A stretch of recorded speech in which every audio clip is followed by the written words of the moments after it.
ជំរាបសួរអតិថិជនទាំងអស់គ្នាសម្រាប់នេះដែរគឺជាម៉ូតផ្ទះវីឡាតូ S ដែលមានទីតាំងនៅខាងត្បូងបំពុះការំដួលប្រភេទវីឡាតូ S នេះដែរគឺជាប្រភេទដែលមានអាងទឹកដែលយើងសាងសង់លើទំហំដី15ម៉ែត្រគុណនឹង23ម៉ែត្រឯទំហំផ្ទះ8ម៉ែត្រគុណនឹង 15.6 ម៉ែត្រដែលយើងផ្ដល់ជូននៅ3បន្ទប់គេងនិង4បន្ទប់ទឹកនិងចំហៀងគឺយើងមានការរៀបចំជាអាងទឹកដែលយើងចូលមកដល់ក្នុងបរិយាកាសវីឡាតូ S នេះតែម្ដងគឺយើងមើលទៅដូចជាការរស់នៅបែបអឺរ៉ុបតែម្ដងដែលផ្ដល់ភាព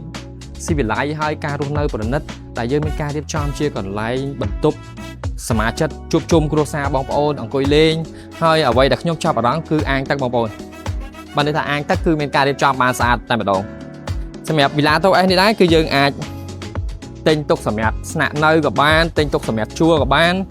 ឬក៏អតិថិជនសម្រាប់ដែលពេញចិត្តនៅក្នុងខេត្តសៀមរាបដែលចង់បានផ្ទះក្នុងខេត្តសៀមរាបអតិថិជនអាចអញ្ជើញមកមើលគម្រោងវីឡាតូ S នេះបានហើយសម្រាប់គម្រោងវីឡាតូ S នេះដែរគឺខាងក្នុងផ្ដល់ជូននៅ3បន្ទប់គេងបានន័យថាផ្ដល់ជូននៅ3បន្ទប់គេងនិងមានការបន្ថែមជូនដេក័រទូរទស្សន៍មួយនិង free ម៉ាស៊ីនត្រជាក់ដល់3គ្រឿង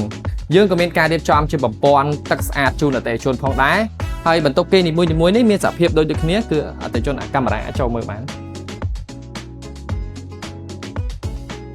គឺយើងមានការរៀបចំជាបន្ទប់លាតធម្មតាអតិថិជនអាចបំពាក់គ្រឿងដេក័រដោយខ្លួនឯងបានបើសិនជាអតិថិជនចាប់អារម្មណ៍ដេក័រណាដែលគាត់ចាប់អារម្មណ៍ហើយនឹងបន្ទប់ទី2គឺ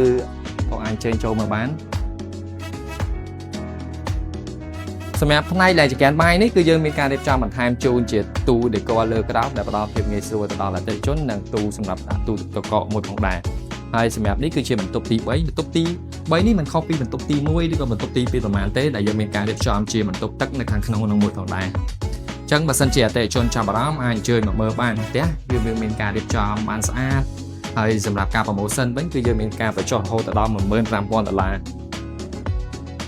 នេះគឺសម្រាប់ផ្នែកខាងក្រោយនេះគឺយើងមានការរៀបចំជាបន្ទប់ទឹកមួយផងដែរហើយចំហៀងនេះក៏យើងអាច